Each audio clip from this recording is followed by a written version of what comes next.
A lark and her momster are coming your way. Gonna tell it how it is, so won't you join us today? And we're on in 5, 4, 3, 2. I'm not ready. I was trying to do it like the way they do it in the radio station. Are you sure? No, I'm fine. Are you sure you know where it was done? I'm in the what? So tired. In the what? I'm so tired, but not too tired to say welcome to A Lark and Her Momster. We are so excited to bring you this new episode, number 15. Yes. I don't know what to say. I'm so tired. Well, why don't we... I did the introduction. Okay, do you want me to talk about the wine? Ooh, we can both talk about the wine because it is the most beautiful wine I've ever seen. The color is amazing. I almost was afraid to uncork it. I'm kind of mad we uncorked it because it was just so pretty. It was. It could have just lived. I just wanted to stay in the bottle. And it's beautiful. It's lavender. It's lavender, literally lavender, light purple. 'Twas a gift. In the glass. Isn't it gorgeous? It is gorgeous. Here, and it was... Let's toast lavender wine. Lavender wine. And it was a gift from my dear friend and fan, Jared Velarde, aka Danger Rabbit. Thank you. Thank you, Jared. And you sent us Lavender by Wines of the San Juan. It was so fun to actually get a box and open the box, and it was this really groovy bottle of wine. So pretty. And it's a truly unique blend of white grapes and lavender, which creates a fun and beautiful presentation, can attest. It's a dry wine, delicately balanced, elegant, and relaxing. And I will say it's pretty, I feel like it's a summer wine. It is. It would be a great summer wine. It would be such a great summer wine. Yeah. It's got an unusual flavor. It does. And not your you can definitely taste the lavender. Mm-hmm. And so, it's not something, if you're going into drinking this wine expecting have an open mind. Sorry, right. I needed to rhyme. Oh, you're such a freak of nature. But it worked out so well. It's so you have to have an open mind and expect something different. Yes. And you will truly enjoy it. Absolutely. So thank you, Jared. Thank you. You guys, we are so excited. I wanted to do this podcast episode. When I say I wanted to do this podcast episode, I mean we had a conversation about this a couple of weeks ago around my birthday because my mom was telling me this great story while we were driving in the car because I brought up the subject that we have so much technology now to find people who go missing or to navigate or track people who are, running from the cops or whatever. We have all this new technology. But back in your day, and even in my day growing up, I was a late teenager when I had a cell phone and definitely didn't have a smartphone. Literally just had to I had to text with the ABC to create You had a cell phone in middle school. Oh, did I? Uh-huh. Oh, okay. Well, so not a late but teenager. It was for safety. It was. And it was still one of those phones where you had to go 1, 2, 3, or dial the number 1 3 times if you wanted to get C.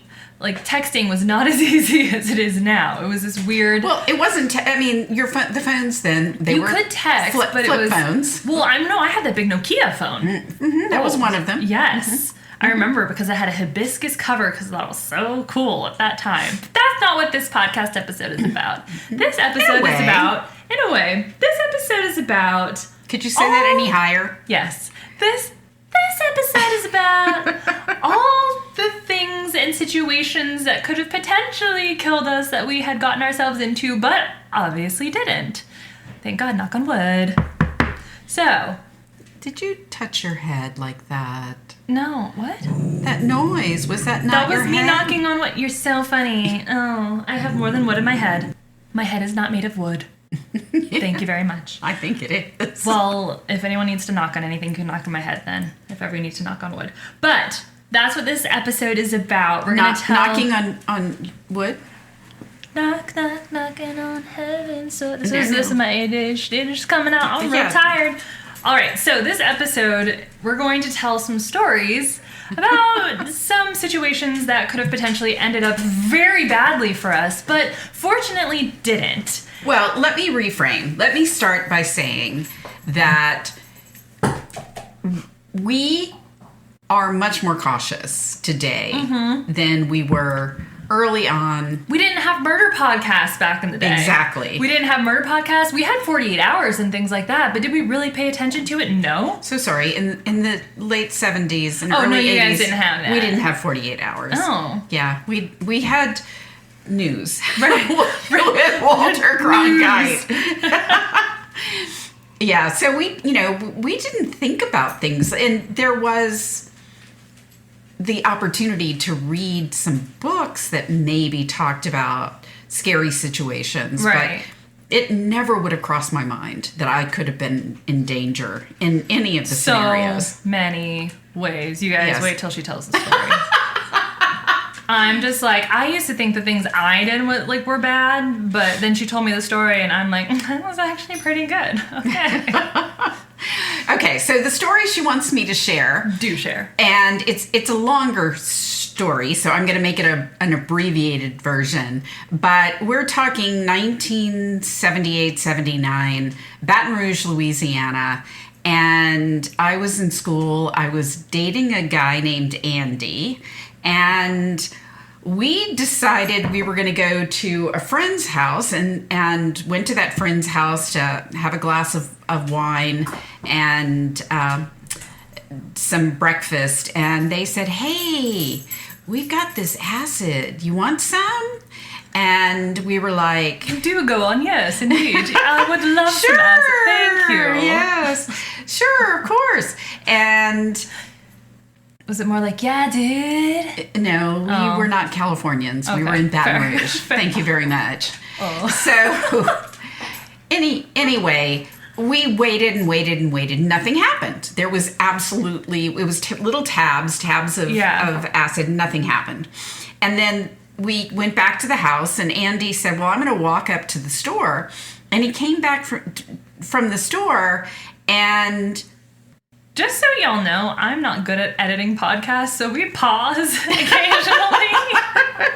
And my mom just told me she realized... I was totally confused about which part of that came first. She didn't... So, all that acid. It just messes with the brain, doesn't it? It actually was a long time ago. So what really happened was, Andy went to the store and came back from the store and said, hey, I got these hits of acid, and we did the acid and nothing happened. And then we were invited to this friend's house for wine and breakfast, and when we got there they said, hey man, we got some King Tut.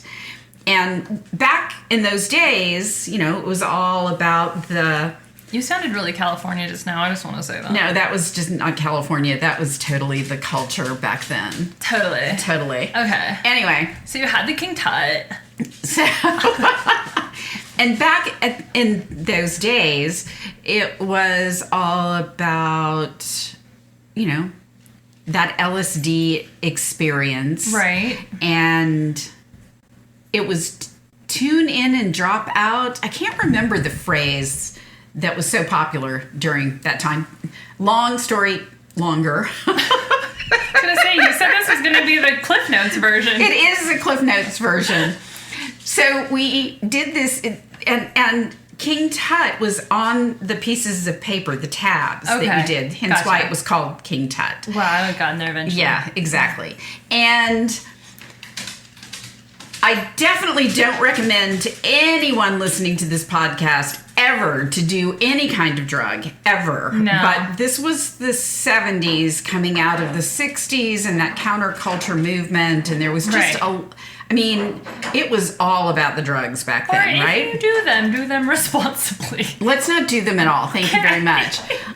Anyway, so we get in the car and we're driving back to the apartment, and Andy turns to me and he says, hey, why don't we go to that river, don't ask me the name of the river, that we talked about, and we had another friend who came by, and so we all are sitting there and agreed to go to the river, and the friend said, I'll drive, and we all three got into this guy's car, and the three of us knew each other. Okay. And we start driving to this river. River I don't remember the name of. And all of a sudden, we start feeling the effects of this. Well, driving, that's safe. No, it wasn't safe. I know that. That was sarcasm? Amen. Yeah, was that? You love it. Okay. So then we get to the river, and there's like the river splits around a little island in the middle of it. And we realize that there are a couple of other people on the island. It looks like a fun experience, but we have no way to get there because the river was a pretty good-sized river. And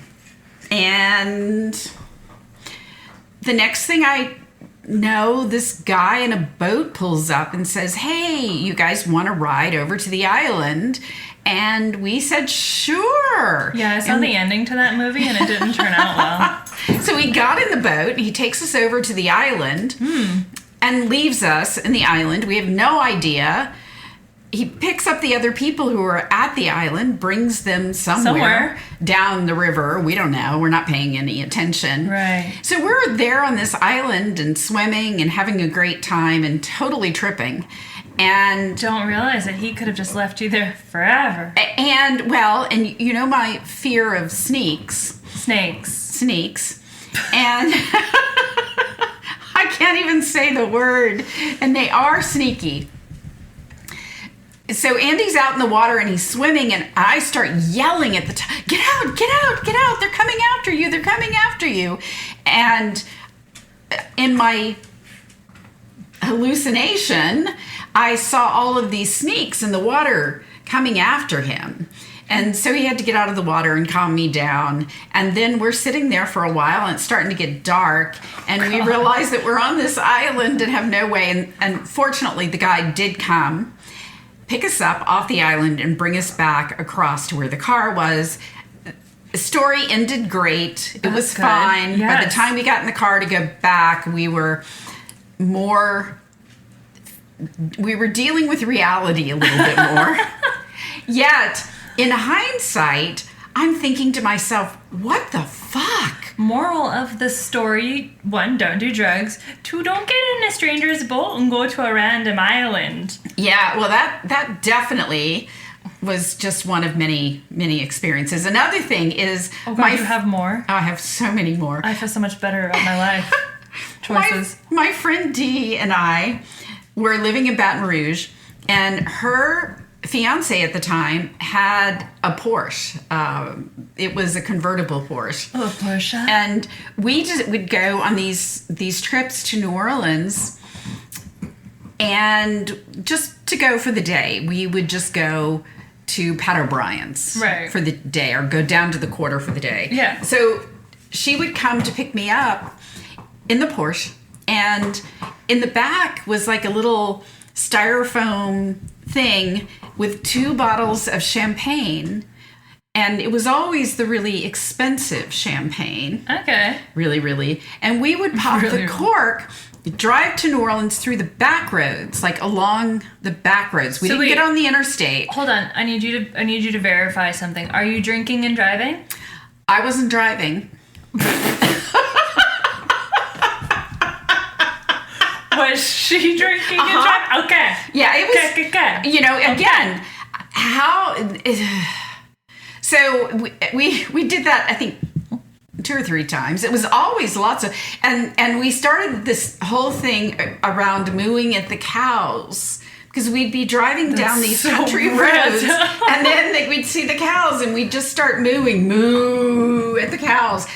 Totally, again, 1970s. Guys, don't moo at cows. We didn't. Seatbelts weren't even required. Could you say that any higher? Shut up. Seatbelts weren't even required for us to drive, so it was completely unsafe. And then I think my last thing that I remember, there are probably a lot of things I don't remember, but it'll be acid. Yeah.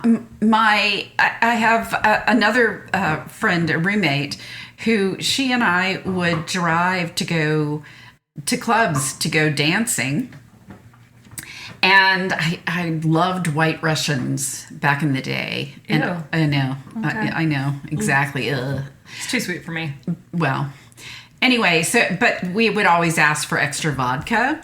And one time we went, we would drive to the club, drink, and then drive home. Not a good idea. No. Not a good idea. And one time it was raining so hard and the streets in New Orleans would flood miserably.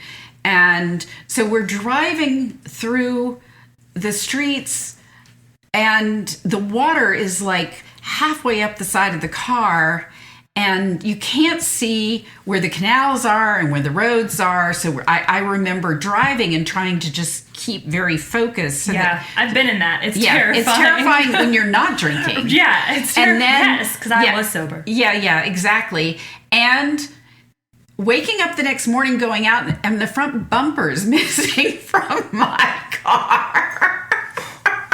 Why was the bumper missing? Don't know. Oh, okay. Don't know when, don't know where, don't know how. Oh, okay. Yeah, it's probably floating in a canal somewhere. Anyway, those are just a couple of the examples of things that I did in my early 20s that weren't real smart. None of us did things that were very smart in our early 20s or in our late teens. I know I was a little bit more responsible because I didn't like getting in trouble. But and I always told you there's nothing you can do that I haven't done and done worse. Yep, which is obviously very true. Now you know why. So I kept a very close eye on you. True. Or tried to. But I will say something that I would do when I was with friends. Because I was with friends, so I always felt like, if I'm with friends, it's fine, that's safe. Again, we didn't have murder podcasts back then. No. I would get into random people's cars. Oh, yes. Why are you looking like you know this? It's horrible. Oh. Still, to this day, I'm horrified. Like, I won't say who I was with, because I don't want them to hear this podcast and, be, what's the word I'm looking for? Surprised? No, implicated. Implicated. That's the word. But now I'm curious. Oh, I'll tell you after. Okay. But I used to get in people's cars because they were like, oh, it's fine. And I'm like, oh, you know this person? They're like, no, but it's daytime. Was this in high school? This was definitely in high school. Was this in LA? Sometimes LA, sometimes Santa Barbara, and I'll leave it there. Oh my. Yes. Oh my. Yes. Oh. So I would go to also random people's houses that I didn't know. Sometimes, I won't say who, but sometimes it was a famous person's house that I would somehow manage to just end up at because I would meet people and we'd hit it off and they'd be like, oh yeah, my dad's a bass player for this band. Do you want to come over? And I'd be like, sure, as long as you bring me back. They always did, but I mean... Now I want to know what band. You already know. Yes, yeah, that one. Yeah. Who's that? Skate park. Anyway, yeah. So okay. We're having our little inside moment right now. Okay. Yeah, it was a very famous band. Yes. So, but again, if anyone ever hears it, don't want them to be implicated. So, that's one, but I have an even better story. Oh, God. That's, international. And to my defense, I had not yet seen Taken. To your defense or in your defense? Well, I've had drink. In my defense, I had not yet seen the movie Taken, so I didn't know that was a possibility. Again, no murder podcast back then. So, I was in Paris with my family. And I was living in Liverpool at the time, going to college at Liverpool Institute of Performing Arts, Paul McCartney's university, shout out. We called it LIPA. But I was in Paris with my family. We were on the train. We were on the train, right? Mm-hmm. Yeah, mm-hmm. And we met this group of guys. They were funny. They were laughing it up. We started talking to them. I was attempting to speak French. Thank God Mom wasn't doing her French accent. But they seemed really cool. And one of them was like, you should come down to like... And he was cute. He was cute. But he was like, you should come... So was Ted Bundy. So are many Don't trust your mother. Never judge a book by its cover, y'all. Never. And that can go either way. But he was like, you should come down to Biarritz and Carcassonne. Come see the real France. That was a terrible accent. It was really bad. Thank you. Anyway, so I was like, yeah, okay. So he bought me a ticket to go down to Carcassonne. Well, you missed the part where you went back to Liverpool and you exchanged numbers. Yeah, no, we exchanged numbers. And we became stayed friends. in touch. Can I just say, though, in my defense, I wasn't into him because I love the French. Oh my gosh, I don't want to offend any man that's French, but I'm more dude than like French dudes. So that kind of dude, because there are some Frenchmen. There's some Frenchmen who are very dudish. But at that time, especially, he was very. I was really in my I was like in my masculine moment, and he was very not and soft. And I wasn't. And I was not into him in that way. But apparently I'm too nice and I give mixed signals when I'm friendly. So yeah, especially men. Yeah, mixed signals. So he sent you a plane ticket. Yeah, I remember guys, that. Don't be friendly to men. So you got on the plane. So anyway, I was in Liverpool. He was like, cool, you'll come stay. We'll go drive down to Biarritz. It'll be fun. We'll stop at my friends' houses. And I'm like, dope. So yeah, I get on the plane, I go to Carcassonne, we get there. It was awkward. It was so awkward. Because he thought you were coming for other things. I was coming for other things. And I was like, nah. So anyway. You called your mother. I did. Sobbing. No, I was fine. Yeah, I did. But I managed to make it through because there was a part of me that was like, I still want to go to Biarritz. Like, I still want to check it out. Like, it'll be fine. I did find one of my favorite Canadian artists, though, on that trip, Justin Nozuka, because we were listening to him in the car because we weren't speaking. So we were listening to a lot of music. Anyway, so I'm in France with this random dude that I've known for maybe all of like 10 minutes and then some text conversations. Don't do it, guys. Anyway, so I get there. He decides after we have driven, which is probably like, I don't know, Carcassonne and Biarritz are not close. It's like a 5-6 hour drive. It is far. We stayed with one of his friends. I vaguely remember it. I think it was traumatic, so I like blacked it out of my head. I don't know. But we get to Biarritz, which is beautiful, and he decides that he doesn't like me anymore in any capacity. So I'm like, okay, well, I won't go home now. I really want to go home. So I had to figure out how to get back to the Carcassonne Airport.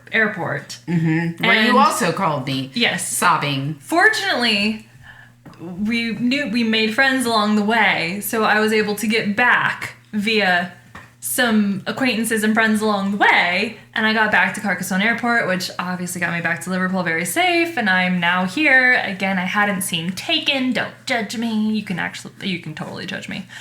But after watching Taken, I would never have done that in my life. Well, there are just, yeah. Well, there are other things I remember that you told me. We don't need to belabor in this episode. Oh, no, but for sure. Let's talk about things. Let's talk about the time that I was in Rwanda with a person. We're not going to say his name. He was a lovely, lovely person. But we were in that market that was not the safest market to be in Rwanda. Yeah. But fortunately, he knew people, so I was safe-ish. But definitely have just kind of thrown caution to the wind and been like, I'm fine. It's fine. Of course, now we listen to these other podcasts, we read stories, we watch the documentaries, and we're much more aware. Thank goodness. God, right? Yeah. God is whoever thankfully. And we've also matured. Yes. So it's not just the murder. There are people who listen to those that hopefully will think twice. Well, I'm hoping but the key that the new generation will listen to these murder podcasts and think twice. I think from things I've seen on social media, I feel like the younger generation is kind of wising up to the fact that these things are very real. Plus, it's more out there. We see it Yeah, more. exactly. Right. Yeah, we see it. We watch it on television. Right. We listen to it. You guys share some of this. And hopefully, for those of you who listen to the podcast, you'll not do some of the stupid things that I did back in the 70s. Don't do it internationally. Yeah, definitely don't do it internationally. But why did we make truly ridiculously dangerous decisions? And why do some people continue to? Because, sorry, my dog just dropped a bone. Why do we continue to make these ridiculous decisions? It's because the part of our brain that helps us make good decisions wasn't fully developed yet.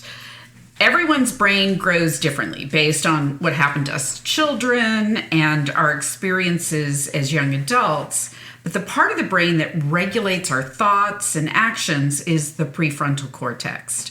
And the prefrontal cortex actually is sometimes called our rational brain, right? Because we make rational decisions using it, right?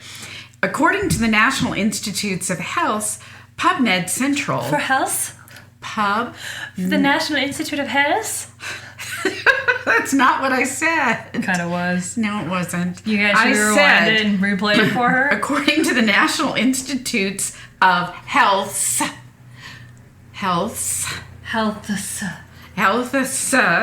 PubMed Central, the prefrontal cortex creates a mental sketchpad, a term that was coined by a gentleman named Alan Badley, which is kind of weird because his last name is Badley. I wonder if he was bad to the bone. Probably not. But that mental sketchpad, through networks of neurons that can maintain information in the absence of environmental stimulation, is what allows us to know when we're making good decisions or to make better decisions. Right. Neuroscientist Patricia Goldman Rakic referred to this process as working memory. So it's basically the ability to bring to mind information from long-term storage and use that representational knowledge to regulate our behavior, thought, and emotion. The prefrontal cortex controls higher cognitive functions such as anticipation and judgment, planning, and decision-making. In essence, our executive functions. The logical functions. Gotcha. Both the Mayo Clinic and the Rosetta Institute for Biomedical Research show that the brain doesn't fully develop until our late 20s, possibly even closer to 30 years old. I can attest to that. So when we make decisions that are questionable in our teens or early 20s, there's a high probability, I would say high probability that it's due to our prefrontal cortex not having enough in its compartment. So I wanted to say that's interesting because some of the episodes of podcasts that I've listened to, they always, even some of the more recent crimes that have happened, they talk about the fact that she was 16, she should have known right from wrong. No. And it's well, we think that because we're in our 30s and we definitely know right from wrong. But again, who knows what trauma that person had? Who knows how they grew up? Who knows how their brain is functioning? So I don't think it's fair to blame people or to say things like, oh, well, they should have known. They're teenagers. They're older. They should have known.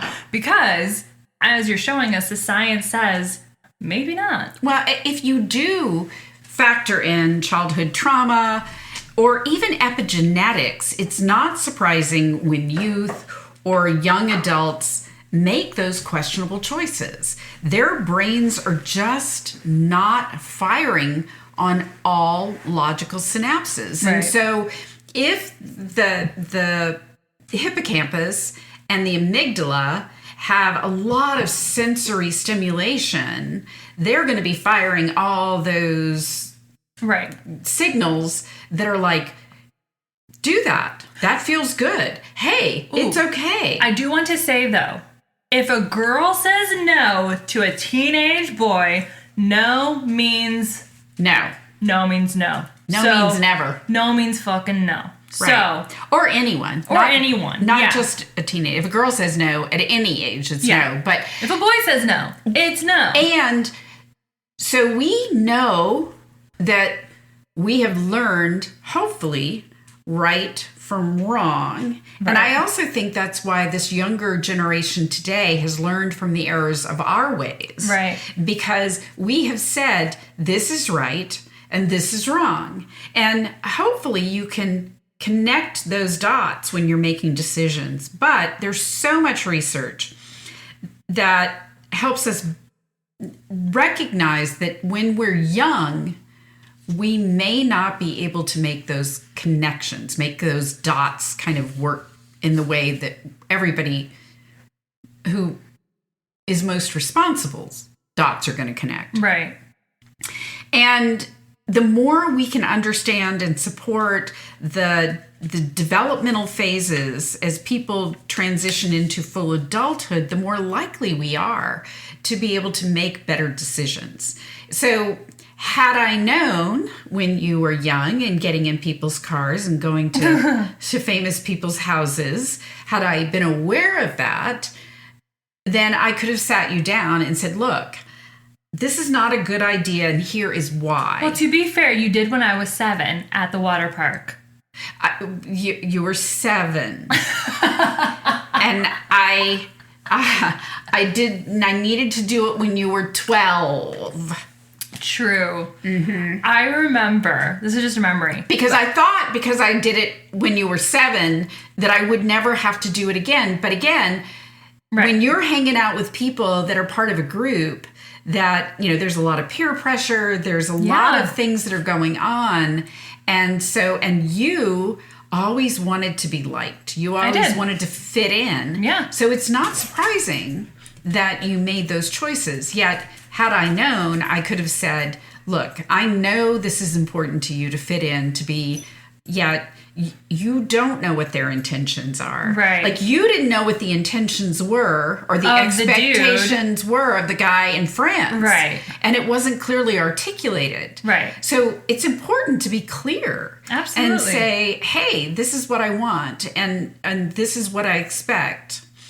And if you expect something different, then this is probably not going to be a good idea. Right.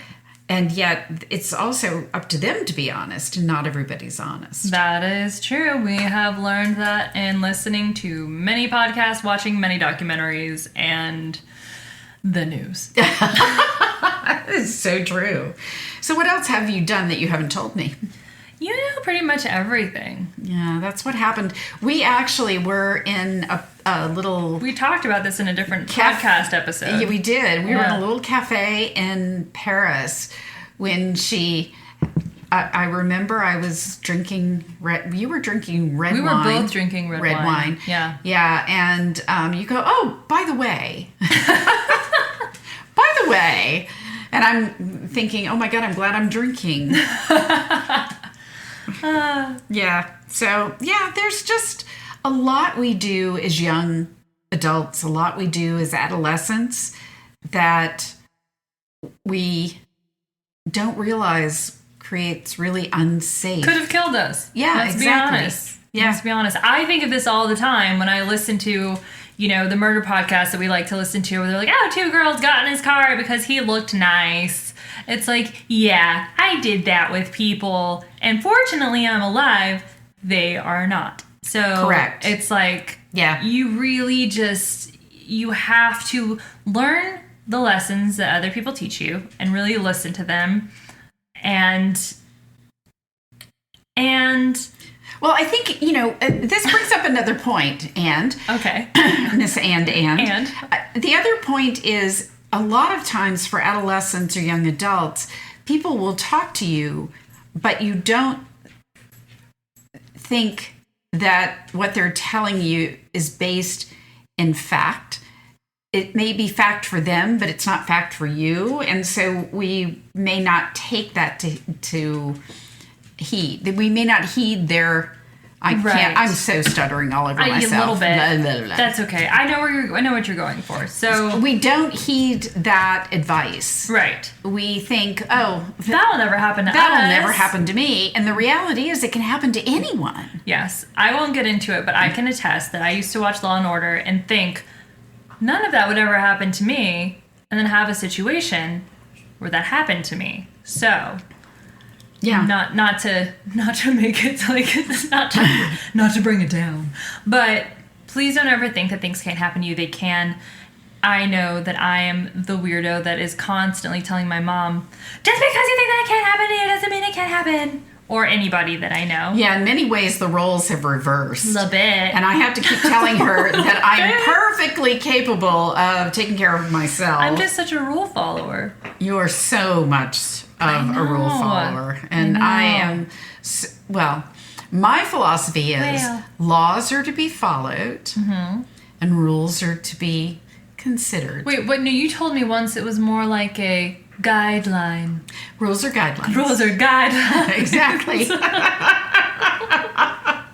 I'll never forget that. Well, and if women, I mean, truthfully, if women always followed the rules, we would not be where we are today. Or even the laws. True. We would not be where we are today. So it's really important to look at things in the context of what's happening and what's fair and what's equitable. And for anyone who's an adolescent, you may not think it's fair or equitable, but your parents, other adults, and hopefully your friends are encouraging you to make good choices. Yes. Yeah. So ultimately, we're saying make good choices. Yeah. Make smart choices. Because you don't want to, 30 years from now, talk about, or 50 years from now, talk about what also, didn't kill you. 30 years from now, sorry, 20 years from now, well, 15 years from now, well, I don't know. I feel younger now. Maths. Maths. Yes, you don't want to go, oh, damn, that could have been me. Or, shoot, that didn't kill us, but it could have. It sure could have. So. Well, very grateful that it didn't. Grateful that we're here to tell you our stories, and we would absolutely love to hear some of your stories if you have any stories that could have killed you, but didn't. You can always send us an email at larkandmomster@gmail.com, LARKANDMOMSTER@gmail.com. And D, if you're listening, I love you. Sorry I mentioned your name, but I think... They don't know which D. They don't know. They also don't know how she spells it. Exactly. Yeah. There we go. But I definitely think that we wouldn't be prosecuted now. I think... No, I think y'all are fine. Yeah, okay. It's with them. It's good. We've... Didn't you have a gun pulled on you once? Oh, that was in a car. Yeah. But the car was next to me. But you survived that. So. I've had all kinds of weird. Let me tell you, I thought we could create a whole podcast on things that happen. A series on things that have happened to me. Yeah. But for now, we will say our goodbyes. And thank you so much for listening. We hope that you keep it real and stay safe, stay sane. And remember to rate, review, and subscribe to our podcast. And until next time, over and out. Adios.